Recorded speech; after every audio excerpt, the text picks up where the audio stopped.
The camera switched on, and the channel greeting rolled out as B-Rank Hunter Godtuber Kong Dokal welcomed his subscribers to the Any Raid channel, where he normally flexes dungeon runs, and he casually smiled while announcing that today's target was a C+ arachnid.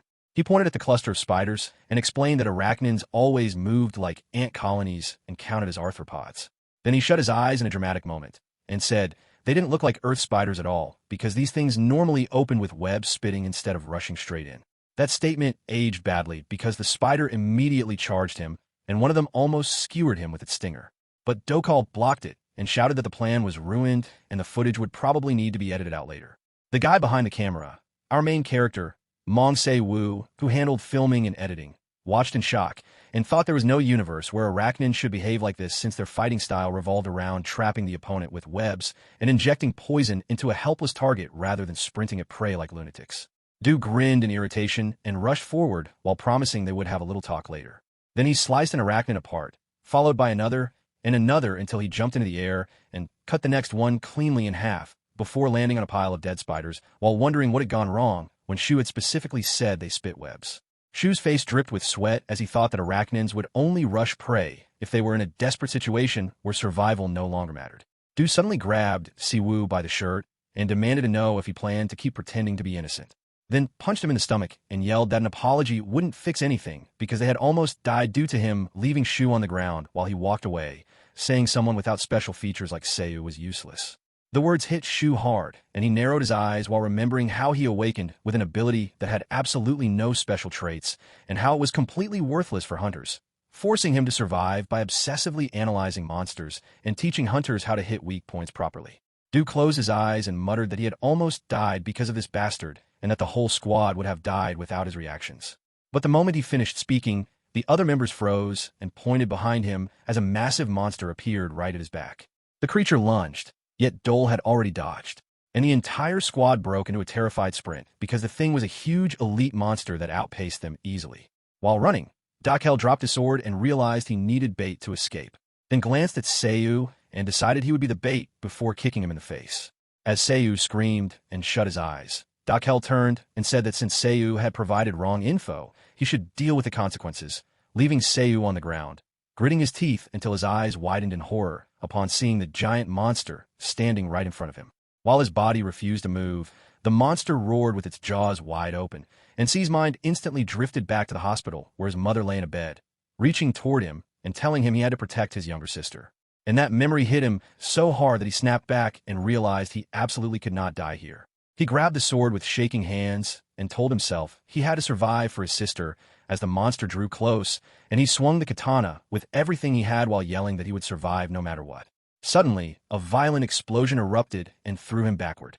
And when he looked to the side, he saw a young blonde man in a red cloak standing with a raging aura while wiping sweat from his shin, just as another explosion thundered behind them.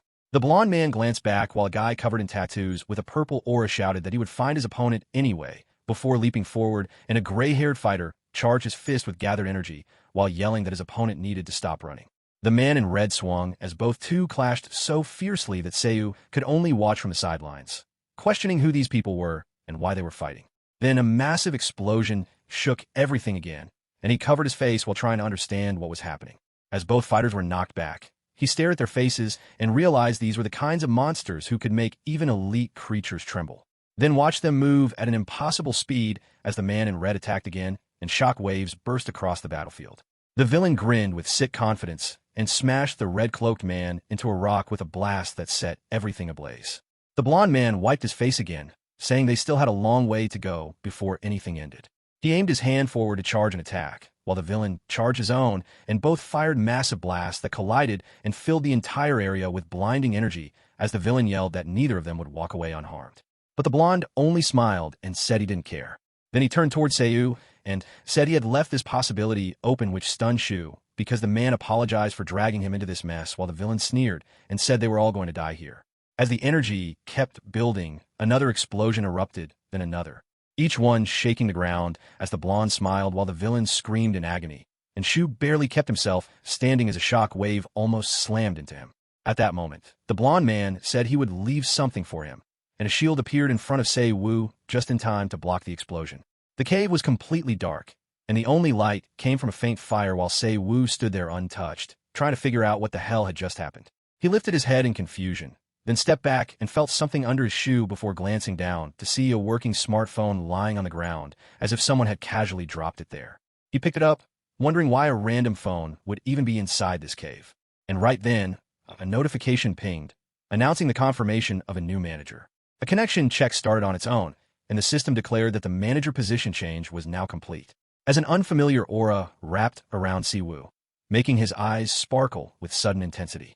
The screen shifted into a GodTube splash animation that greeted him like he was some new recruit stepping into a job he didn't even know he had. Meanwhile, outside the cave, sunlight hit the exhausted crew as they sat on the ground, breathing heavily, while Dole lowered his head and muttered about how insanely lucky he was to survive an elite monster in a measly C++ dungeon. His teammates cheered him up, saying they only lived because of him, and even praised the idea of using Shu as bait like it was some big brain play, which made Duel grin proudly, and claimed he had obviously planned for that outcome.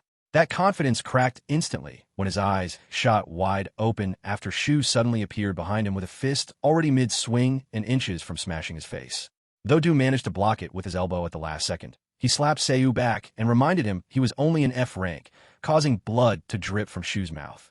While Dokal smirked and said he should be grateful he survived because he honestly didn't want to bother finding a new editor.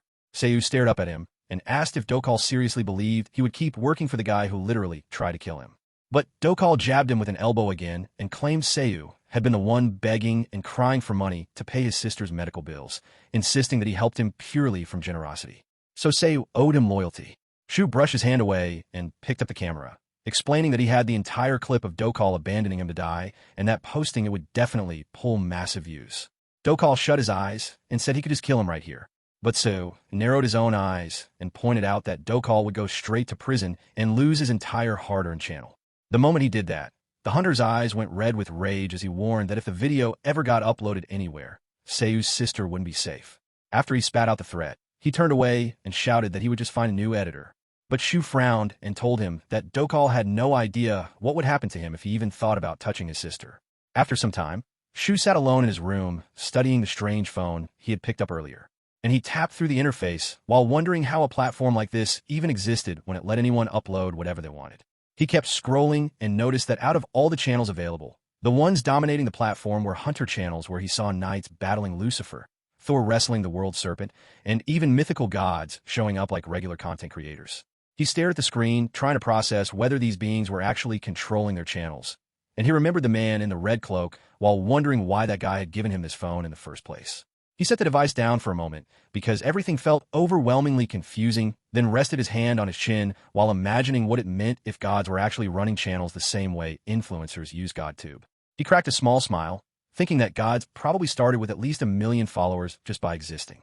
And he picked the phone back up, saying it didn't look too bad, and maybe he should try messing around with it. He opened a channel belonging to a Chinese sage, and the system suddenly told him he could watch a lecture to participate, which would grant the S+ rank trait called Insight.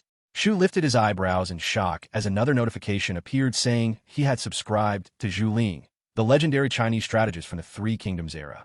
And immediately the system declared that he had obtained S+ Insight. A bead of sweat rolled down his cheek because S+ traits were considered theoretical classifications rather than real. And he remembered the 13 heroes who fought the Demon Lord, since people speculated those figures might have possessed S+ abilities. He looked down his phone again, wondering if he had somehow gained that level of power just by hitting subscribe, then checked his hand, expecting some kind of instant change, yet feeling nothing at all. He rubbed his chin again and assumed the trait probably enhanced observation and intelligence, making it hard to notice immediately. Then he saw a channel run by Hercules, who was offering free personal training, showing how to uproot Zeus's entire house. And Seiyu hit subscribe, thinking he might feel the difference afterward. The system instantly declared he had obtained SS rank superhuman strength, and Seiyu accidentally smashed the table with a light tap, destroying his laptop and leaving him speechless at the possibility of actually gaining an SS rank trait. He folded his arms in disbelief because he had achieved an SS rank trait just by subscribing, and he clutched his head and yelled that he had absolutely no idea what was going on with GodTube at this point. The system suddenly informed him that insight had increased slightly due to his constant thinking, reaching 0.1%, which made him glance at the phone and wonder if he needed to reach 100% to fully master the ability. He clicked on Hercules' training video and watched a massive crowd react as the hero ripped a stone pillar straight from the ground. then squatted with it while yelling about how amazing everything felt as the earth around him cracked under the pressure. Hercules lifted the column overhead and roared with ridiculous strength, leaving So's jaw hanging open before he quickly pressed unsubscribe, saying now he understood why Hercules had only one subscriber and that he could never do something like that. The system refused his attempt to unsubscribe, and Hercules pointed directly at him while shouting that he could come anytime he wanted. But leaving was impossible, which made Shu grin in disbelief, wondering why the hell he wasn't allowed to unfollow the guy.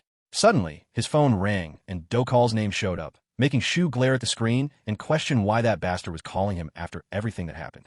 Dokal sat on a chair talking casually and said he thought Seiyu had blocked him, while Shu coldly told him to just say what he wanted. Yet Dokal smirked and claimed he knew Seiyu had no other place to go. Seiyu held the phone to his ear, while Ducho explained he had called about some business and told Seiyu not to act hostile because they had worked together for a long time. But Seiyu snapped back, telling him to hurry and stop wasting his time with useless small talk. Tokyo leaned back, saying that the SH group wanted to stream together, and he was inviting Seiyu to join the project, which stunned Seiyu to imagine their skyscraper headquarters. And recall that SH was Korea's #1 financial company whose chairman's granddaughter had recently awakened hunter traits. Seiyu lowered his head silently and guessed they probably entered the monster hunting industry as well. Dokal said the company was expanding and wanted to try new things, and he asked again if Shu agreed, but Seiyu refused instantly.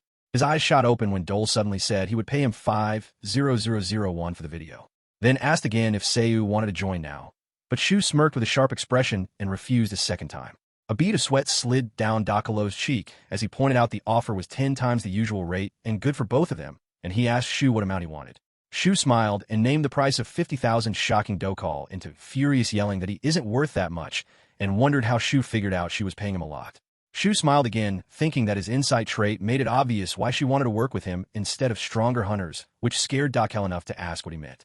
Shu explained that the chairman's granddaughter had awakened 2 S-rank traits, and that the chairman wanted her to learn the basics first. He remembered how to hunt monsters, and said hunting was the foundation for all hunters. Then recalled the channel footage and explained their growth past 200,000 subscribers happened because Seiyu had created unique strategies for monster fights. Shu tapped his head and said Dokal received the chairman's offer not because of his strength, but purely because of Seiyu's knowledge. And although Dokal frowned, saying 50 million was too much, Shu's eyes widened and he asked if the guy really didn't want to pay. Dokal grinned nervously and stuttered, but Seiyu tossed the phone onto the table, saying Dokal could try handling things alone and that otherwise he would need to start looking for someone else. The next day, Shu and Dokal stood inside a B-rank dungeon, and Seiyu asked when the rest of the payment would finally be transferred, while Dokal stared at his phone and said he would send everything once the raid ended. They both turned around as Hanaren, the granddaughter of SH's chairman, approached and confidently announced she was ready to join their raid, which made Shu's eyes widen because she was unbelievably beautiful, and he quietly thought getting close to someone like her would be insanely difficult. The team moved deeper into the dungeon, and Shu told himself he just needed to finish the job and secure his money. But they stopped when they saw a massive monster with a purple aura standing ahead of them. Sharon stepped forward and identified it as a black troll. While Dokal repeated the same information, Shu had once told him about how black trolls had almost immortal regeneration and inexperienced hunters could easily die if they didn't understand how to kill them. He imagined the troll's attack pattern and repeated the standard strategy everyone knew, which required tearing apart the black troll's whole body before destroying the heart and cutting its head off before regeneration kicked in. Before he even finished explaining, Sharon went straight for her sword and sprinted forward without hesitation, leaping into the air with zero doubt in her eyes as she plunged her blade directly into the monster's heart before ripping it out and immediately blowing off its head. She turned around, telling the stun guys that it was easy, and Dole cheerfully said he hadn't expected her to execute the technique so flawlessly with minimal experience, praising her like a stereotypical S-rank prodigy. Sharon flicked the blood off her blade, while Seiyu noticed the weapon's black shine and asked about its cost since he had heard rumors about that sword named Aurelian. And Sharon casually responded that it was around 20 billion, which left both guys with their mouths hanging open. She pointed toward the passage, telling them to continue since they shouldn't end the raid with only one black troll. And an hour later, they were still inside the dungeon with blood pooling under Sharon's feet. As she mentioned, she was beginning to understand things better. She turned around saying there were no trolls left, so they could end here. While Dokal bowed and praised her work, although inside he panicked because he thought this would be his chance to impress the Hunters Guild. But he had achieved nothing and now believed Seiyu had basically robbed him of 50,000. Shu noticed Dole sweating in panic and smirked to himself. Yet the expression vanished when a violent roar echoed through the dungeon, as something massive approached. The chair looked upward, trying to see what caused it. And Du immediately tried to act knowledgeable, saying the creature's size meant it had to be an elite monster. But Seu mentally realized this wasn't just a regular elite because a gigantic troll landed in front of them with glowing red eyes and viciously sharp teeth, revealing it was the dungeon boss. The monster raised its fist to crush them, and Sharon prepared for combat, while blocking the first attack with her sword as Doyle froze with his mouth open and the rest of the team fled in panic. The monster smirked while watching them, then hurled Sharon backward, and she crashed to the ground before the beast launched rocks toward the escaping team, injuring 2 members instantly. Du gasped for air as fear overwhelmed him, and he ran forward thinking he had to escape before he died. But a massive shadow swallowed him as the boss loomed directly above him, and he whispered that he was already dead. Sharon saved him by blocking the attack. Although the monster still struck the ground hard enough to throw her into a wall as it prepared a second attack. Sharon's eyes snapped open as she realized she needed to dodge, and she sprinted along the monster's arm, dodging the swing as she landed on its neck, delivering rapid strikes. But the boss whipped around, showing almost no damage, which left her stunned. The troll launched a fast punch, and Sharon jerked backwards several times before jumping away as dust exploded everywhere from the impact, and she struggled to keep holding off the overwhelming force. Seu looked up and realized they had no hope of winning because even though Sharon held 2 S-rank traits, she was still an inexperienced rookie facing a terrifying boss that had fought countless times before. The troll laughed while unleashing a barrage of attacks, and Seu watched from the side, thinking his only option might be abandoning Sharon and running, because if he stayed he would die. He shook with fear as he remembered he had SS strength from GodTube, and wondered if he should test it, but before deciding, he saw a dual sprint past him with terror on his face, while Shu stared in disappointment and disbelief as the man ran for his life. Meanwhile, Sharon kept blocking the troll's relentless blows with sheer willpower, and a bead of sweat ran down Shu's cheek as he realized they still couldn't win. Freezing in absolute terror while thinking he needed to escape or he would die, he dashed to the side, deciding to run. But the moment he turned back, his fear spiked so sharply that he screamed loudly and drew the monster's attention directly toward him. He stared ahead with a tense expression, knowing money and fame meant nothing if he died here. And the boss roared while swinging another massive fist. As Charon barely held on with gritted teeth, Shu clenched his fist and charged it with a bright blue aura as he ran forward, telling himself that if he ran now, he'd be no better than that coward Dokal. His punch slammed into the monster's arm so hard it kicked the limb backward, enraging the boss and leaving Charon shocked because she had no idea how Shu managed to deflect the attack. She looked at his back, glowing with a blue aura, while a translucent warrior outlined in blue appeared behind him like a guardian spirit. And Seu lowered his face, taking a deep breath as bright energy built up in his hand. The monster punched upward, breaking through the ceiling, then swung again with a heavy strike, but Shu blocked it with the SS strength he had gained, and the impact exploded into a shockwave that rippled across the area while the monster snarled and bared its teeth. Shu held the block while shouting that they needed to act now, and Sharon heard him and shot upward into the air above the monster while swinging her sword with perfect timing. The monster opened its mouth in shock as she landed on its chest and drove her sword deep into it before leaping upward again and performing precise, spinning movements in midair until she landed on its shoulder and sprinted to its neck, slicing the head clean off with one perfect cut before landing behind the monster as its massive body began to fall. She and Shu stared at the monster's corpse while Siu finally felt relief that they had defeated it, and a system window appeared, stating his insight had increased. Blood poured from the troll's neck, while Seu thought about how boss monsters often had double transformations, meaning this physical transformation was completely natural for a creature of its type. The monster's severed head began growing back onto its neck with sickening, cracking noises. And at an unexpected moment, it grabbed Sharon in its massive hand while she screamed in pain, trying to pull herself free. As Seu watched helplessly, thinking that if she died here, he wouldn't be able to save her at all. The monster's pupils tightened in shock because it clearly hadn't expected what it saw next. As Seu pushed its fingers apart with all his strength, Sharon twisted in agony with one eye squeezed shut and told him to run, while Seu kept holding on and shouted back that she needed to aim directly for the heart. She pushed against the giant fingers and finally slipped out of its grip before falling to the ground.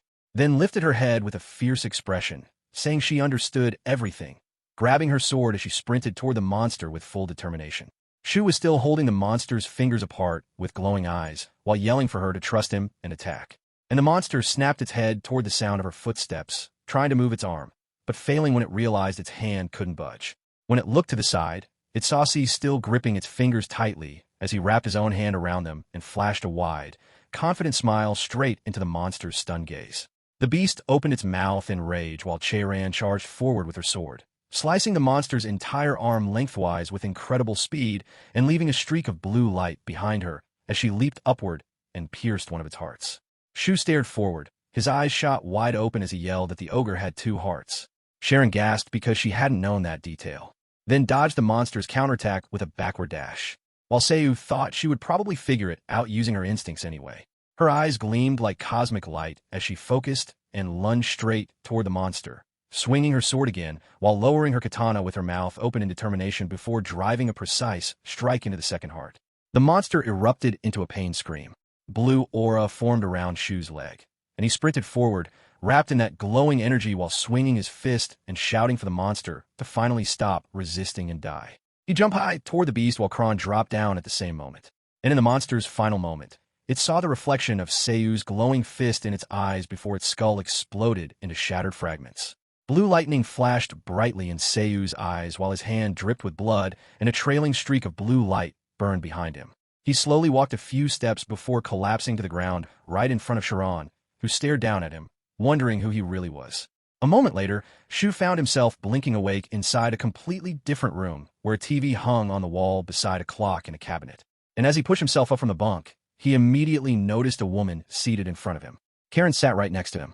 She had decided to visit him, and the sudden realization made his cheeks heat up as he stared at her with wide eyes, wondering what she was even doing here. Sharon pointed toward the floor and explained that she brought him to the hospital because he had been seriously injured with torn muscles and broken ribs. And she leaned toward him with her legs crossed while asking how he felt, which only made him clench his fists in embarrassment because she was sitting way too close for his heart rate to survive. A bead of sweat crawled down his face as she moved even closer, and the room suddenly felt smaller in a way that made everything more awkward. She placed her hand gently on his forehead, which made his embarrassment spike even harder.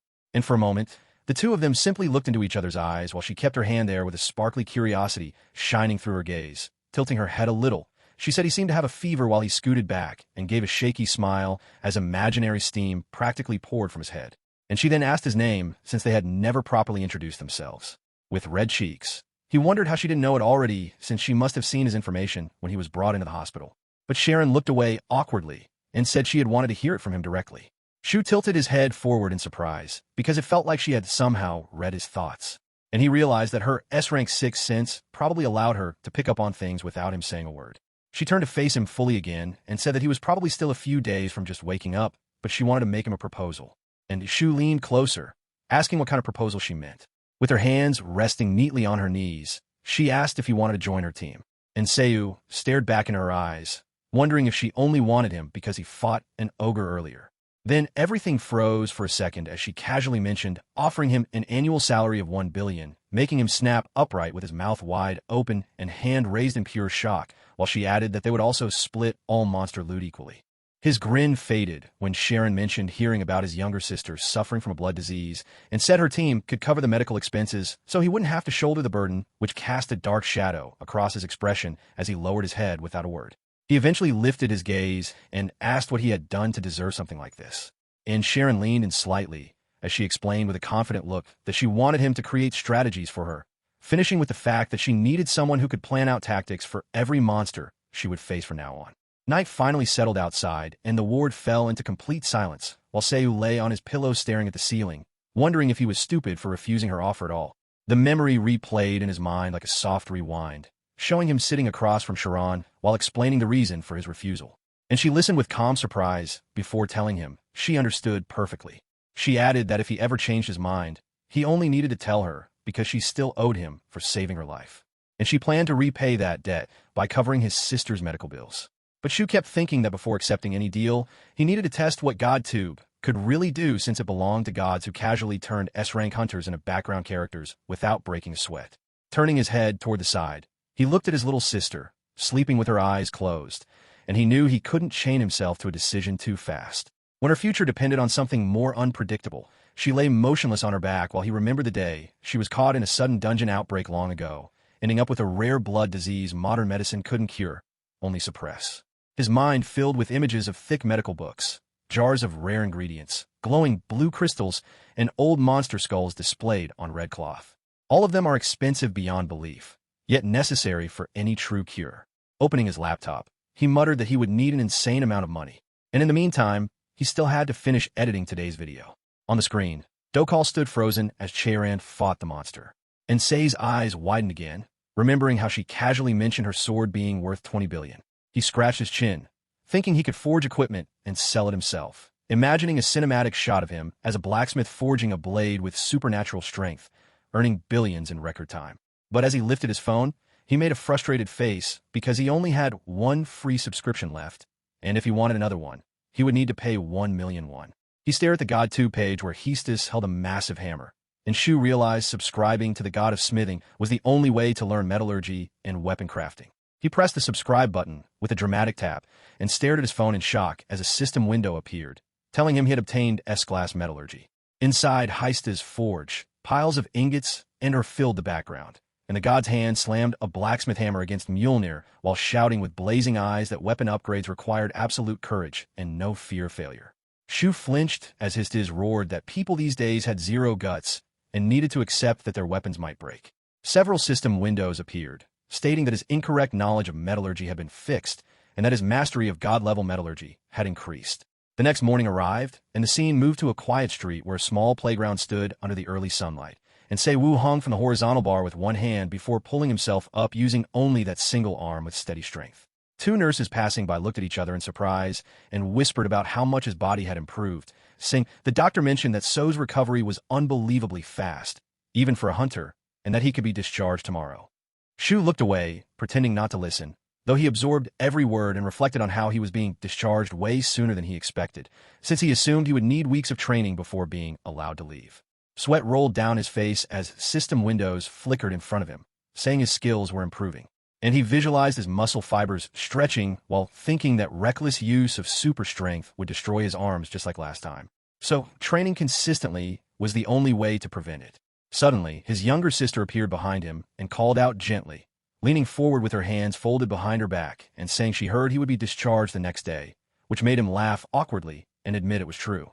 She placed her hand over her chest and closed her eyes while explaining how worried she had been when he first arrived at the hospital, because he looked like he was in critical condition. Then she opened her eyes slightly with a sad expression and glanced away.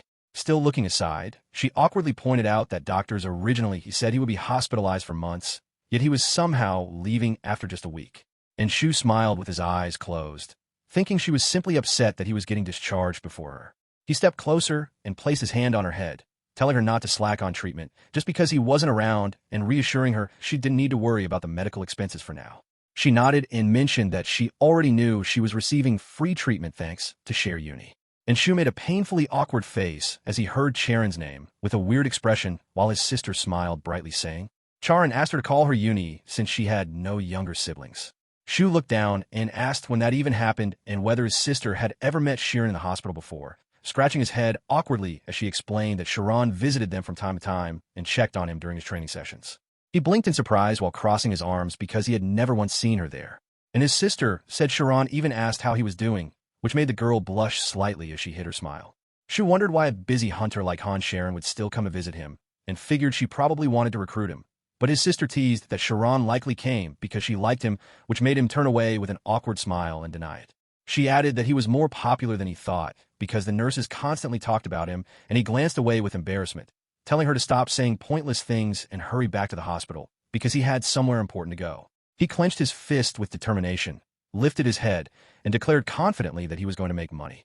Sometime later, Seiyu stepped inside the dungeon and looked around with a tense breath, assuming the nervousness kicking in was because this was the first time he would be hunting monsters completely alone. He clenched his hand into a fist and reminded himself to calm down. But his gaze shifted to the side when he sensed movement and realized the enemies were probably already here. A swarm of monsters suddenly appeared and began throwing projectiles, forcing him to sprint away.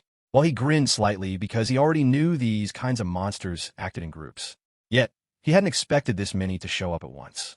The goblins rushed toward him with weapons raised, and he dodged the first attack before launching his own punch, which instantly shattered one of them into pieces. He squinted one eye in disbelief because the monster had exploded way too easily, while the others froze in terror as he slowly approached with his head lowered and a sharp grin stretching across his face, telling them to hurry up and attack already. The scene shifted to a smithy filled with the bodies of monsters on the floor, and Shu wondering how much a master craftsman could make out of all these materials. The blacksmith standing in front of him shouted in frustration, asking what Seiyu expected him to do since he had asked for proper ingredients, not a pile of scraps. The blacksmith, Sayo Pagwang, frowned and said he would at least teach him how to smelt and ordered him to follow. Swinging his hammer with practiced force, the master shouted that he needed to pay attention because the hammer wasn't just about strength, and he thought back to how he had spent most of his youth studying metallurgy. He struck the blade and explained that even with high-grade materials, creating a rank or S-rank equipment was never easy. Shu stared with wide eyes as Puang handed him the hammer and said he had demonstrated enough. So now it was Seiyu's turn. Watching from behind with his arms crossed, Pao Yuang remembered how Seiyu never asked him to forge equipment, never asked to become an apprentice, and didn't even try joining a guild in exchange for rent. Instead, he simply asked to borrow the workshop, and the blacksmith had agreed, purely out of curiosity. Frowning slightly, the blacksmith realized he needed only one look at this young man, holding a hammer to know what kind of talent stood in front of him. As he watched Shu swing the tool, he thought about how modern people treated metallurgy like a simple game skill, even though it had taken him 20 years to reach his current level. And worse, Shu kept checking his phone like he had watched enough videos to assume the craft would be easy, which made Puang conclude that the kid was completely mistaken. The smithy door burst open as a girl entered with a bright smile, loudly announcing her arrival. The master, sitting on a chair, asked if it was soon, and she confirmed it by joking that no one else from the village would willingly come to a forge that smelled this terrible. Palong told her she could let someone else handle this errand since she always had to come in person, but she placed a hand on her hip and said she came herself because he was the best blacksmith in Korea. The blacksmith chuckled and said she sure knew how to flatter like a proper businesswoman. Sohn grinned while explaining she represented a company that only dealt with top-tier products, then reached in her backpack and said she brought the ingredients he requested, so now they only needed to discuss the price. Puang answered that the blade was already wrapped in cloth because its edge was sharp and she needed to check it carefully, and she looked up talking about some new delivery. She told with excitement that they were supplying equipment to the SH group this time, but the constant hammering noise was driving her crazy. She looked towards Seiyu and shouted at him to be quiet since they were trying to talk, crossing her arms while trying to figure out what he was even making. Picking up the blade, she joked if this thing could seriously be called a weapon. The blacksmith reacted immediately, asking what she meant, and so said the blade was blunt and the shape was dull, making it unusable. Puang's mouth fell open as he told her that that weapon was made from goblin and cobalt skeletons. Her eyes widened instantly while the blacksmith crossed his arms and explained that the material was in terrible condition and the blade was made by someone who held a hammer for the first time today. She asked if he had accepted an apprentice, and he frowned while saying he tried. The blacksmith realized the kid was too unbelievable for someone holding a hammer for the first time. The memory of the tool in Shu's hand flashed in his mind, along with the moment the young man struck the blade with confidence. Crossing his arms again, the master admitted he had never seen anyone forge a weapon out of material this bad. Yet, this same guy refused the offer to become his apprentice. So, immediately turned towards Shu as he wiped sweat from his forehead while she stared at him thoughtfully, trying to figure out who exactly this person was. After some time, Shu finally completed forging a sleek black spear. And the moment he picked it up, several system notifications popped up, announcing that his god-level metallurgy skill had increased by 0.4%. He smiled with a rush of pride because he had actually managed to create a real weapon, then immediately thought how he was supposed to sell it now. So stepped up behind him and asked whether he genuinely planned to sell that blade, then held out her hand while introducing herself as Kim Sohn, a representative of the Sohn company. Shu looked toward her and realized he had already heard about the company since it specialized in the hunting business and valued trust and reliability, making her a well-known figure in the entire industry. She smirked as she explained that their company only dealt with the best products in Korea, so if he intended to sell the equipment, they would buy it immediately. Shu closed his eyes for a moment before asking how much they could offer, and she replied that she could pay 1 million won for a single weapon of that quality. He didn't waste a second and went straight back to hammering as if possessed, forging weapons nonstop, while soon used that growing pile of equipment to finalize a successful contract with the SH Group. Back at the workshop, Sohn beamed with excitement and exclaimed that the situation was absolutely magnificent before turning to Sue and announcing that their company had officially signed a contract with SH Group. She pointed toward him and shouted that everything changed from the moment they met him because the quality of the equipment was flawless, and without him, she would have ended up in serious trouble. She grabbed his hands and thanked him earnestly, saying that if he ever needed anything, he just had to say the word and she would make it happen. Then she pulled out her phone and told him to check his bank account. Shu lifted his own phone to his face and froze when he saw the notification showing an active balance of 280 million won. Later that day, Seiyu sat on a chair, staring at his phone while replaying the number on his balance, recalculating it just to make sure he wasn't hallucinating. And as he brought his hand to his face, he realized he finally had the chance to buy a subscription on the God2 platform. Right after that thought hit him, notifications flashed across the screen, revealing 3 legendary channels. Huadu, the mythical healer, Hippocrates, the father of medicine, and Hyo Jun, the master of traditional Eastern medicine. Shu quickly realized that subscribing to all 3 costs 300 million won per month, and in his current financial state, he could only choose one. He crossed his arms, thinking deeply, and his body shook with tension before he covered his face and shouted in frustration. Then with a sudden burst of reckless courage, his finger slammed down on the subscribe button. The scene shifted back to the workshop where the blacksmith lifted both hands in disappointment, saying there was nothing to be done since fragile materials were extremely hard to polish, recommending they keep polishing to a bare minimum. So I walked in with a bright smile and greeted them. With his eyes closed, Pao Yuang asked why she kept coming here, and she replied casually that she came because of Meng Wu. Shu looked at her and said he had been waiting for her, which made her blush in confusion as she asked him to repeat himself. He handed her a piece of paper and reminded her of her promise to get anything he needed, and the page contained a full list of supplies. She nodded and looked at the order, which included mountain frankincense, sulfium, saxifrage, a 100-year-old jinx, and several expensive medicinal herbs. Still watching her, Shu asked whether getting them would be difficult, and she answered that she could secure them, but the price would be heavy. His eyes turned blank when she said the total cost was around 300 million won, though she could give him a 20 million discount. Shu thought about how these items were essential for leveling up the divine medical mastery he gained from his new membership. It was almost impossible to acquire such materials on his own, since he didn't know where to get them, or whether they were even sold anywhere at all. If someone hadn't been here, he would never have a shot at obtaining them. His attention shifted back to her when she asked whether he still wanted to buy everything, and he responded with crying, saying yes. As he rubbed his head, he remembered she had paid him 284 million earlier. But if he handed back 280 million, leaving him with only 4 million, and by the end of the month, that tiny balance would be wiped out because the subscription cost alone was 100 million. He needed more money immediately. He needed hundreds of millions. Even selling equipment non-stop wouldn't be fast enough. His eyes widened as he suddenly remembered Dokal and the streaming business. And right then, Shu decided he would start streaming on GodTube himself. Sometime later, inside the subway, the guy was casually scrolling through his GodTube feed, already annoyed because nothing interesting was showing up until one thumbnail suddenly caught his eye. The channel name was Conqueror of the World. From the thumbnail itself, it was obvious something was off. The video was supposedly about strategy against hippos. Curious, the man clicked on the video. The scene opened near a small pond filled with water. And somewhere between the hippos, the video's creator was hiding in an extremely weird disguise. Shu took off his mask and calmly asked the viewers if they knew that hippos were not aquatic horses. The guy watching was stunned. He honestly couldn't process what he was seeing. He kept wondering what was wrong with this dude and why the hell he had dressed up like a hippopotamus in the first place. Shu then explained that the monsters shown in the video were called hippodons in Korea, while other countries referred to them as hippopotamus. As anyone could already tell, these monsters looked almost exactly like real hippos. He went on to explain that people usually use the Chinese character for horse when referring to hippos, even though hippos don't actually belong to the horse family at all. Hearing that the character for horse was being used for hippopotamuses made the viewer pause for a second, genuinely thinking about that information. Shu then explained that they actually belonged to the Bovidae family. To be precise, they belonged to the Ariodactyls. He immediately added that if he went any deeper into the explanation, the viewers would probably get a headache. So, he decided to stop right there. Next, Seiwu pulled out a red cloth and said he would show everyone how to tame a hippo. According to him, the first step was provoking the hippo with a red cloth. He casually mentioned that cows aren't actually nervous about the color red and that the important part was exciting the target instead. At this point, the viewer was completely speechless, genuinely baffled by what he was hearing. Seiyu started waving the red cloth around and yelling at the hippos, trying to grab their attention. At first, the hippos lazily turned their heads toward the strange man. But the moment they noticed the red cloth, something snapped. Their expressions changed instantly. Right after that, the entire herd of hippos charged straight toward Seiyu.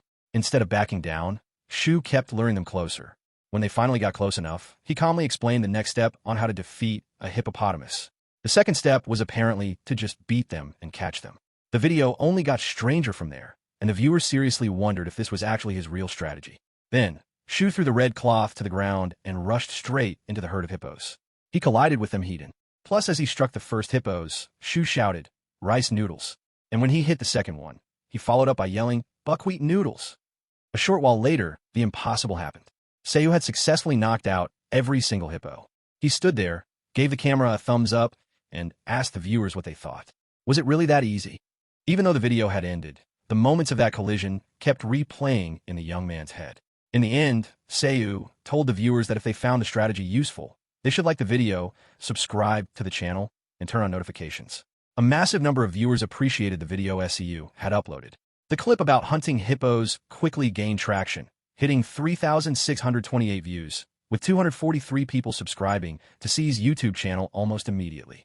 Zhao couldn't help grinning as he checked the results, because this was exactly what he had planned to see. And things didn't stop there. In a very short amount of time, 1,243 users had subscribed to the Conqueror of the World channel, and the hippo hunting video had exploded to 127,000 views. As Seiyu scrolled through the feed, he noticed countless comments laughing at the video. From what he could tell, viewers genuinely loved the concept he had used in his previous upload. Still, he knew this success came largely from getting lucky with the YouTube algorithm. That also meant he couldn't keep hanging around low-level monsters forever. Since things had reached this point, Shu decided it was best to strike while the iron was hot. He understood how audience interest worked.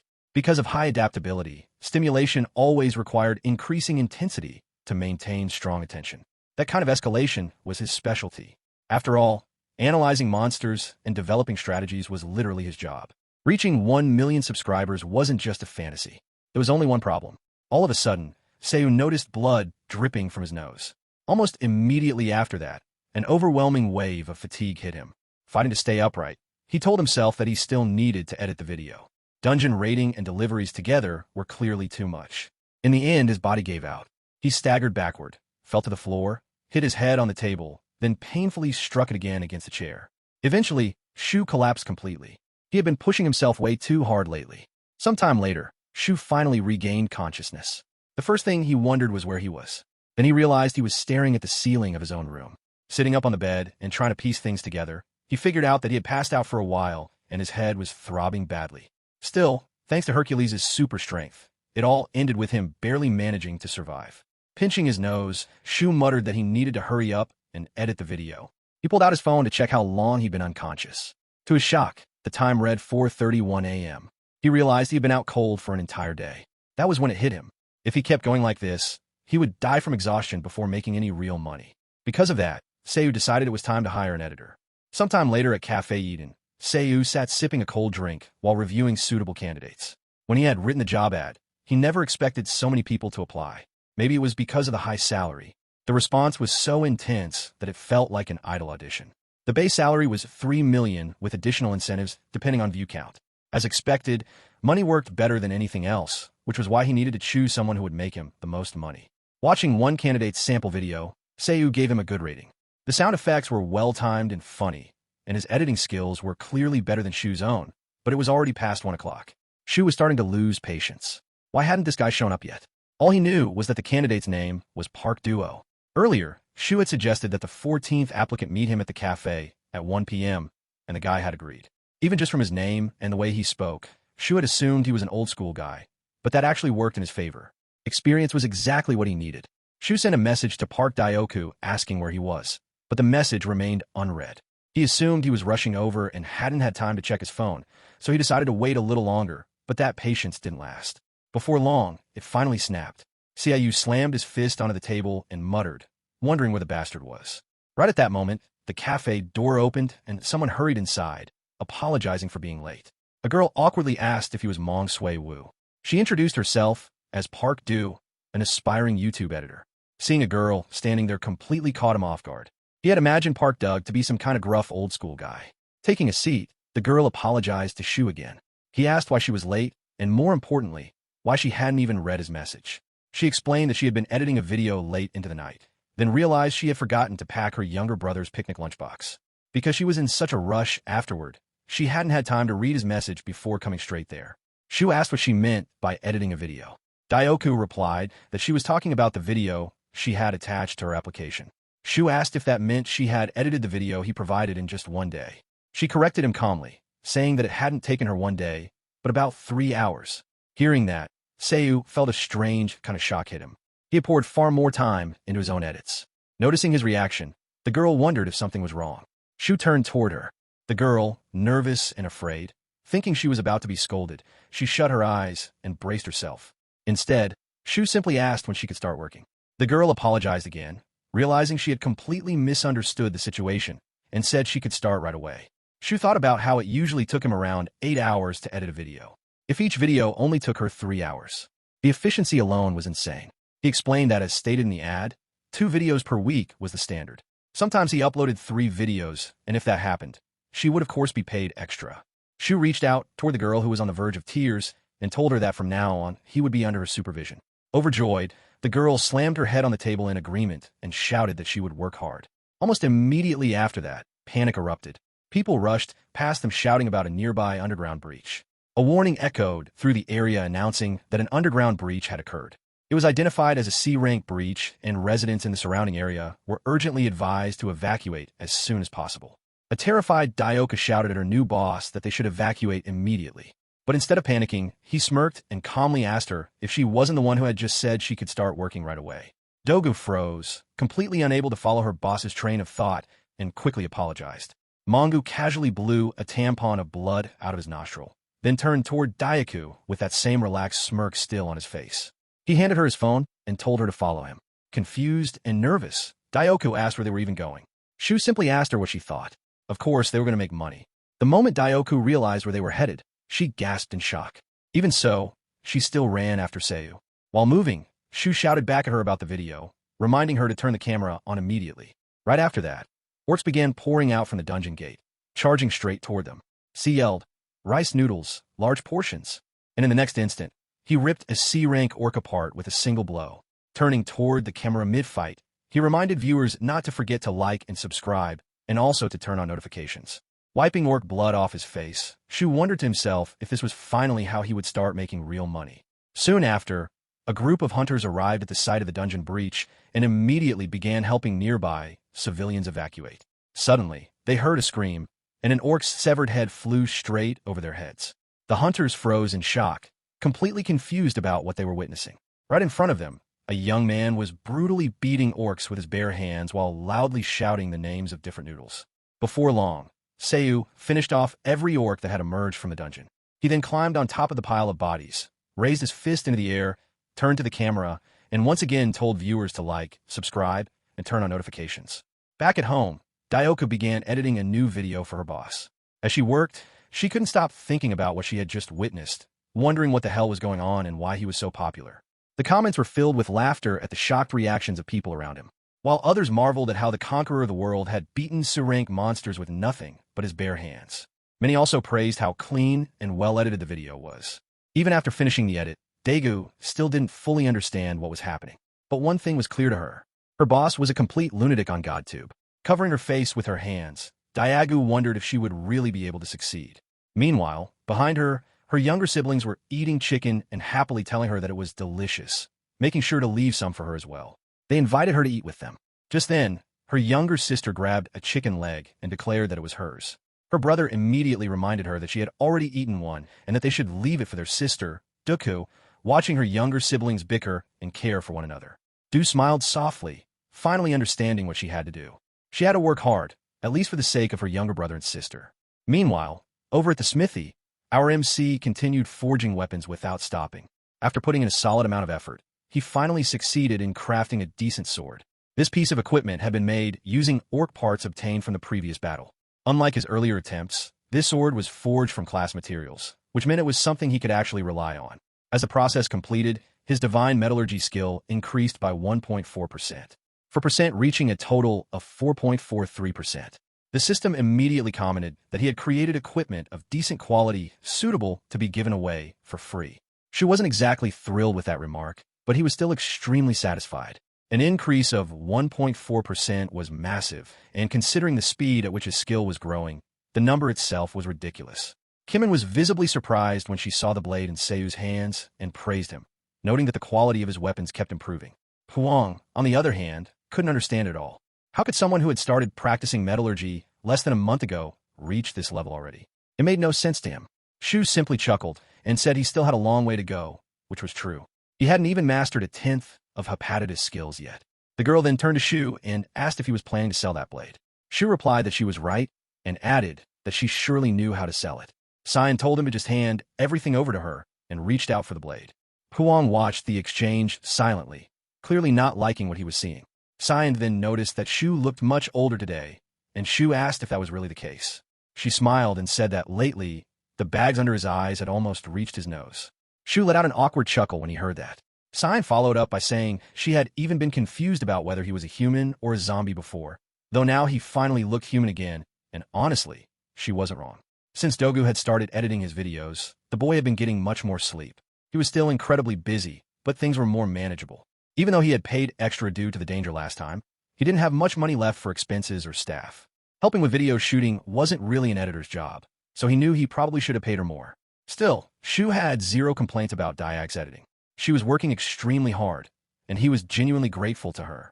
Suddenly, Shu remembered something he had forgotten and asked how things were going with the medicinal herbs he had ordered from earlier. Kimmin clapped her hands, realizing she had almost forgotten about it too. Right after that, she pulled out a bag and said she had obtained everything he had requested. After all, this was Shu's very first request. Shu was stunned by how quickly she had gathered everything and admitted that it was incredible. Reminded him that her company only sold the best product from Korea. Shu wondered what exactly she meant by that, and then asked how much everything would cost. Kimmin checked the details on her phone and replied that the total came to 212 million won. A flood of numbers flashed through Shu's mind. 212 million was an absurd amount of money.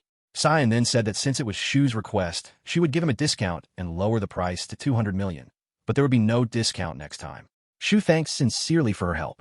Sometime later, the boy hopped on a god tube and started watching Huadu. In the video, Huadu explained that herbal medicine referred to purified natural medicines obtained from animal, plant, or mineral sources. These medicines mainly came in forms such as decoctions, powders, tablets, and creams, which are the most common types. Huadawa stated that this particular video would focus on herbs. He explained were natural substances with medicinal effects, including plant roots, stems, bark, fruits, and seeds.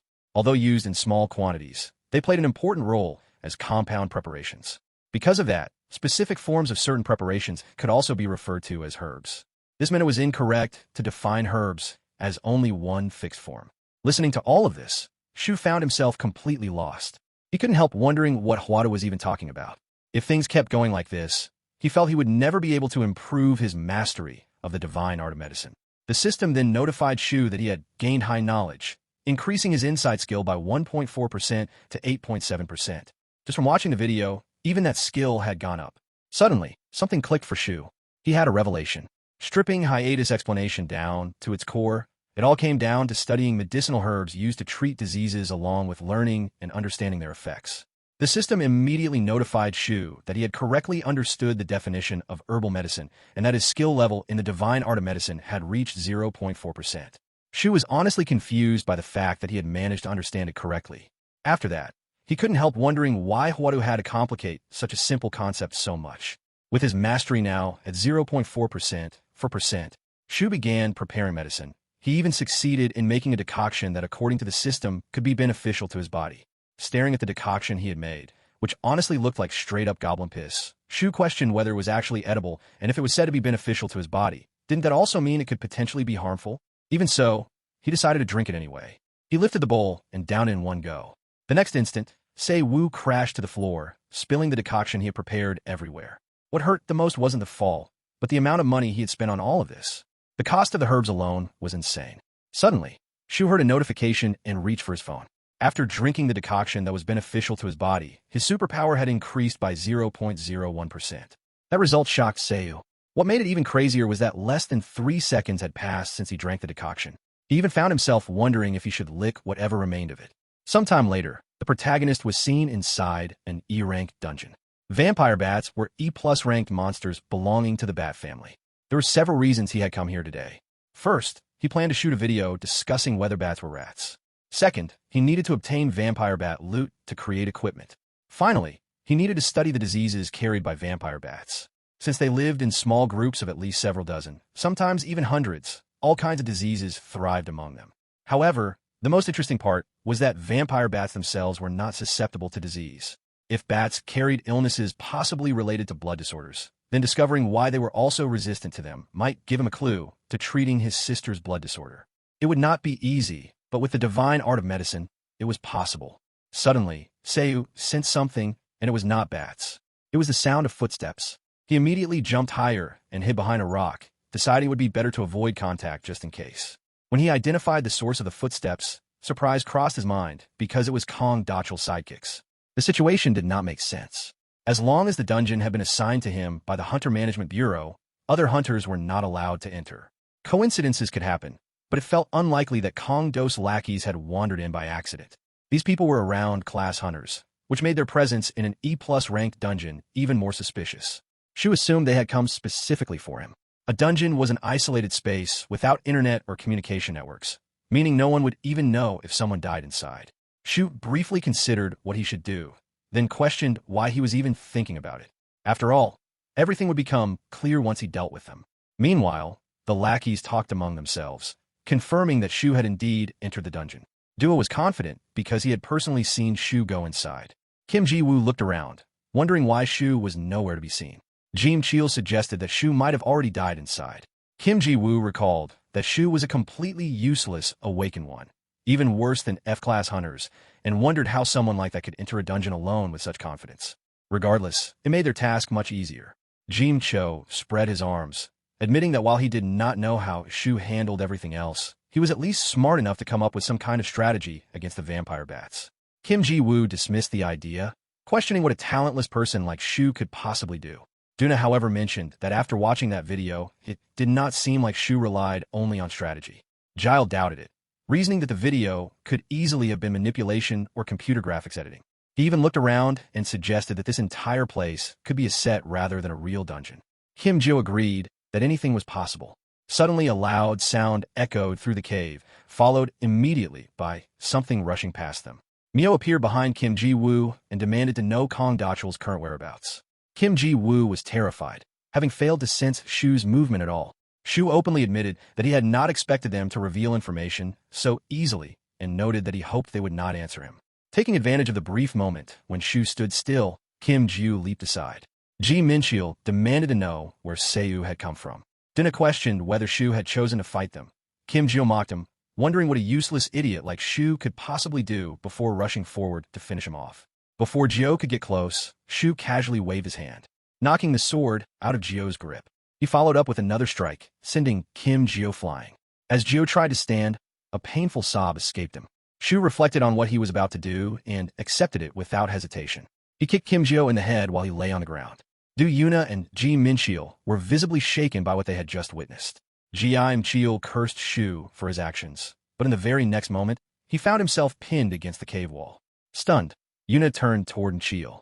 Realizing that the situation had turned against them, Yuna tried to negotiate, offering to throw away his sword and reveal everything Seiyu wanted to know. Even after hearing this, Seiyu did not stop advancing. Yuna repeated his offer, but Shu made it clear that he had no intention of trusting the words of someone who still had all his limbs intact. After finishing the brutal beating, Shu turned his attention to Yuna and pressed him for answers, wanting to know whether Kong Dachul had been the one who ordered them to teach him a lesson. Yuna quietly admitted that it was true. Shu then asked whether Yuna wanted to be awarded honorary marks for his honesty. Yuna lifted his swollen face and begged him not to do that, insisting that he was telling the truth. Shu demanded to know why Doyle had done this and why he was so fixated on him. Yuna admitted that he genuinely did not know. Unhappy with the answer, Shu clenched his fist, and when Yuna noticed this, he hurriedly insisted again that he truly knew nothing. Shu then asked where Dachul was currently located. But before Yuna could respond, Shu told him to forget the question altogether. He reasoned that Yuna should instead pick up his friends and leave the place. Yuna was shocked, wondering whether Shu had really spared them after beating them so severely. Shu made it clear that he had not killed them. Shu then instructed Yuna to pass along a message to Doyle, making it clear that the next time the same thing would happen to him.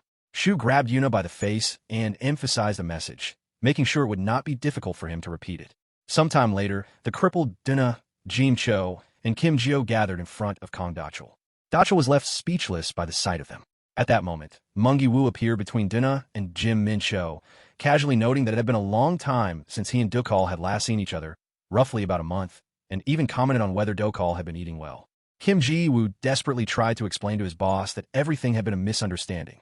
Jim Call followed up by claiming that Seiyu had ordered them to do it, and that the situation was unfair to them. Shu wrapped an arm around Yuna in a friendly manner and praised him for his clever plan to lure Kong Dachalo out. Yuna immediately raised his hands and surrendered, claiming that he had been set up. Shu then told Una that he would grant his request to kill that jerk Doshel. In that instant, Dina broke free from Shu's grasp and ran away. Jim Cho and Kim Ji-woo followed right after him, apologizing to their boss as they fled. Shu then turned his attention back to Dachal and pointed out that Dachal was now completely alone. He explained that this was exactly why Dachal should have treated his lackeys better, questioning how badly he must have treated them for them to willingly order his death. Kong Dachal could not understand how an E-rank hunter like Shu could possess such overwhelming power. Shu admitted that he himself was not entirely sure, but he said it at just the right moment. He then demanded an answer to one question, asking why Doyle had treated him this way. Dachal questioned whether there was any reason he should answer. Shu made it clear that there was no obligation at all. Immediately after that, Shu leaped toward Dakhel and swung his fist. Dakhel reacted just in time, swinging his sword to block the attack. The clash made it clear to Seiyu that he could not trust the words of a man with intact limbs. Through this confrontation, Seiyu fully realized how different the situation was. As Dole was a B-class hunter, Dakhel followed up with a horizontal slash, but Seiyu managed to duck under the blade.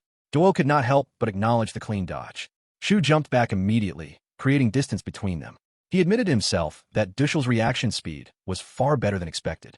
Thinking about Dushal's cruelty and power sent a chill through him.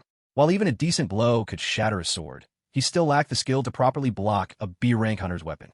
Dachal pushed off the ground and rushed forward aggressively. His attacks were fast but straightforward, making them possible to dodge. Seiyu crouched low, avoided the strike, and countered with a blow to Dachal's stomach. At that moment, memories surfaced from his past when he worked as an editor for Do. Back then, he had been treated like a slave in dungeons and beaten over trivial mistakes.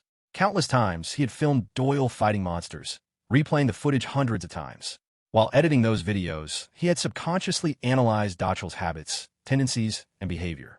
As a result, Shu's insight skill increased by 0.5%, reaching 9.2%. At the last moment, Doke managed to block Shu's fist. Again, the two clashed without either gaining the upper hand. Dachal delivered a powerful vertical strike from above, but Seiyu dodged as if he already knew the attack was coming. After so many precise reactions, Dakhel began to suspect something unnatural, briefly wondering if Seiyu could read his mind. He immediately dismissed the thought, reminding himself that he was a B-rank hunter, while Seiyu was only A+. Something like that should have been possible only for an S-rank hunter. Seizing the opportunity, Shu finally landed a solid punch to Dachal's face. The impact sent Dotel flying backward. He stabbed his sword into the ground and gripped it tightly to stop himself from falling. Yet he was still forced back. Dachal trembled in disbelief. It felt impossible. He had studied Shu's abilities through YouTube videos, but reality far exceeded what he believed. Doshel suddenly unleashed his energy. His expression twisted as he declared his intent to kill Shu that day. Shu retreated and raised his hand, making it clear that there was no need to push things this far. Dachal, however, had completely abandoned restraint. With Dachal going all out, Shu realized he had no choice but to do the same. Shu felt his muscles begin to tear again. Fighting at full strength meant he would not be able to last long. He resolved to give everything he had. Pushing off the ground, he shot forward like lightning.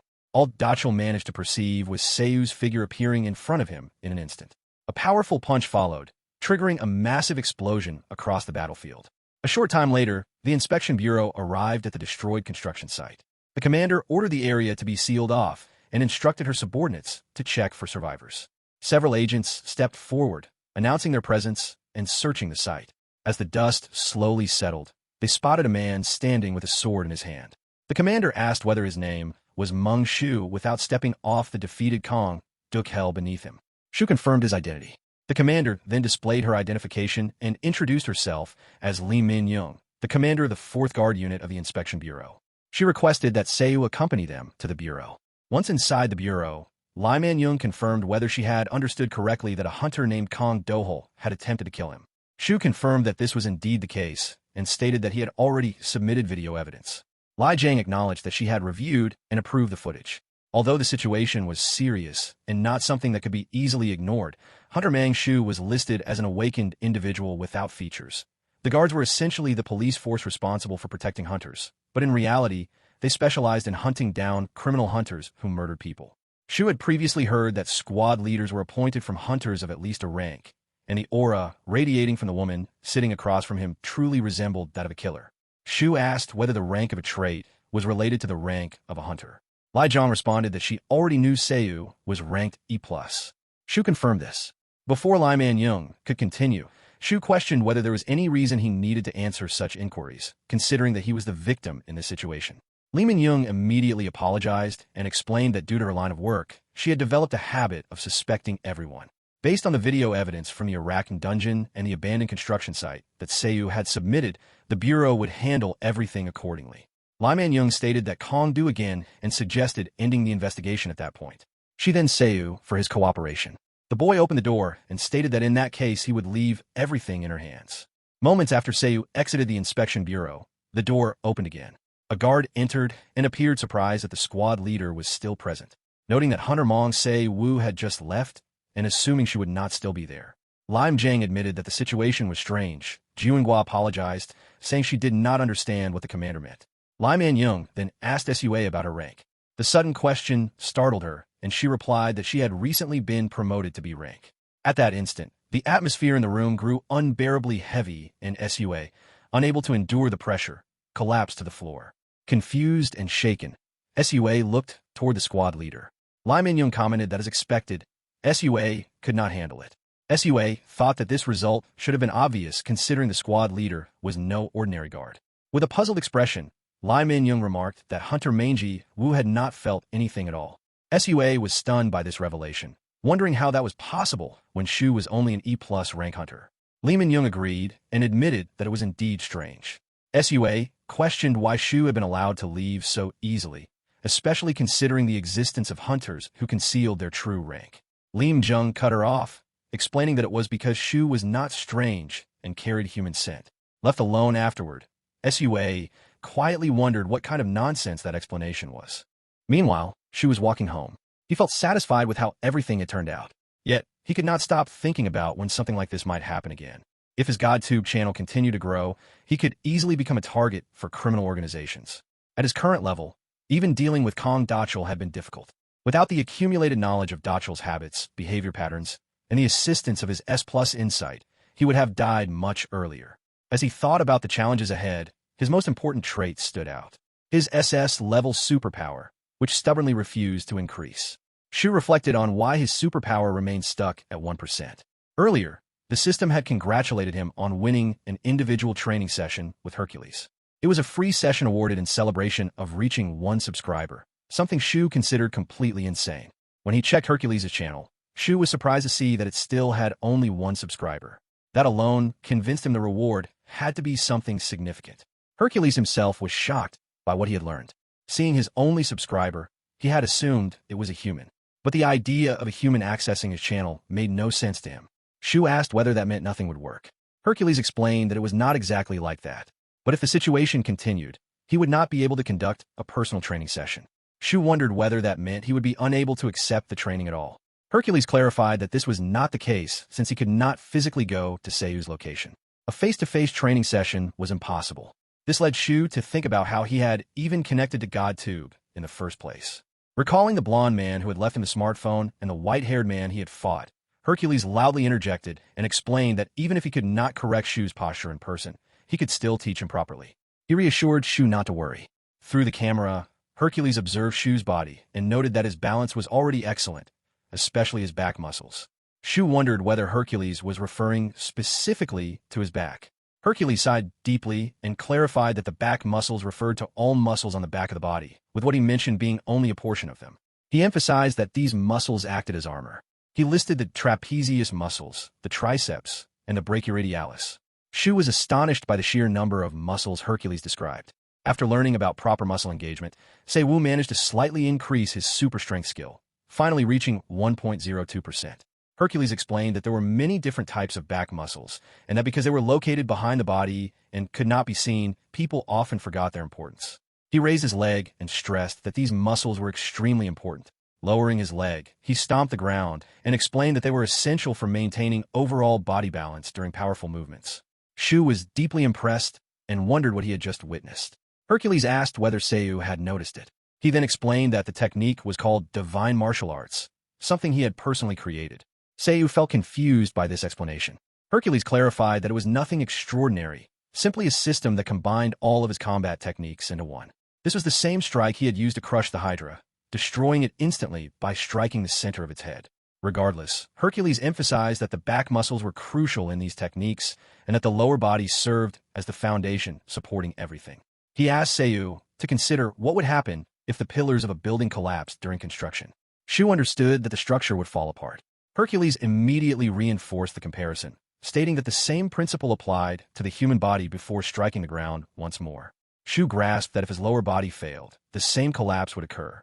Hercules concluded by explaining that he would teach an exercise method suited specifically for his subscriber and advised Shu to carefully watch and repeat his movements. A little while later, Hercules explained to Shu that the basic principle of breathing was to exhale when lifting off the ground. Shu mentally noted that this advice sounded far more normal than he had expected. Immediately after that, Hercules abruptly shouted that he did not care about breathing or any other details and that Shu should simply exhale. Completely worn out, Shu wondered why this mattered. Hercules advised him to look at himself before questioning anything, emphasizing that for a small fry like him, it was more important to act first without asking questions. During his training with Hercules, Shu received numerous system notifications, indicating that he had completed superpower exercises. As a result, his superpower skills steadily increased, eventually reaching 1.47%. Shu then sent a message to his editor, informing her that the video would be uploaded to YouTube and that the concept for the day's content was a speedrun. He left all editing responsibilities to her. Herkyaka thought her boss was a good person, though admittedly a little unusual. Giggling to herself, she wondered what kind of strategy he had come up with this time. She then played the video footage where her boss was standing near the dungeon. Shu was dressed in a bat costume and greeted the subscribers of the Conqueror of the World channel. Behind him, inside the cave visible to viewers, vampire bats were living. Anticipating the obvious question, Shu explained why he was there. The purpose was to present new content for the Conqueror of the World channel. Nothing more than a speedrun raid. Daku decided to begin editing from that point, adding sound effects and visual enhancements.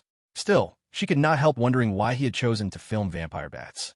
Vampire bats were known for living in harsh environments with poor visibility, and their large numbers made speedrun filming extremely difficult. Then again, this approach would certainly attract attention once more.